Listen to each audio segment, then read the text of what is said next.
Hello there, my name is Larissa, and before we begin, I would like to acknowledge that I currently reside on the unceded territories of the Kwantlen and Katzie Nations. It was truly a privilege to have Elder Michelle and her daughter Billy tell us not only the history of colonization, which was incredibly informative, and its effects on the Indigenous communities, but also the horrors of the residential schools. There was a part of me that wished that Michelle did sugarcoat it a little, but I am a bit of a baby when it comes to these sorts of things, and I'm very grateful that she did not. Otherwise, we would not truly understand the horrors that nobody, under any circumstances, should ever go through. When Michelle started speaking about her struggles with addiction and how she managed to overcome her pain was awe inspiring.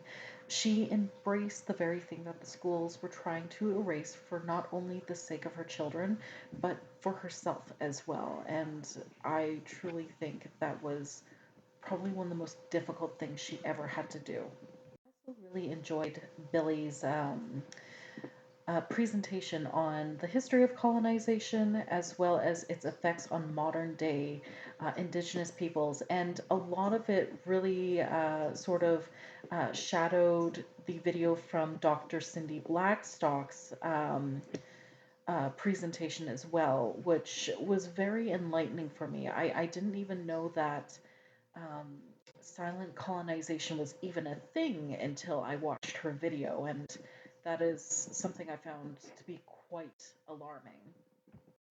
I remember feeling very angry towards the Canadian government when I learned about Dr. Bryce and what they subsequently did to him when he began to bring up the concerns of the children in the residential schools, how they died from tuberculosis, and how they basically ignored him, wiped his funding, and then he was basically ignored until he died, which he was just trying to help those kids and bring up the concerns.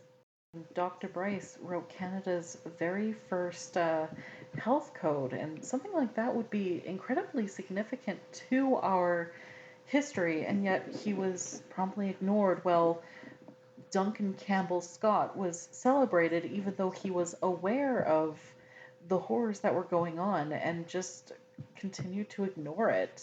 Only been a few weeks into this class, but I already feel like I've learned a mountain of information, and I know that by continuing on with these classes, I'll be able to learn more and maybe bring more awareness to those around me as well. I guess that is everything for today. Thank you for listening, and I'm sorry if I rambled a bit.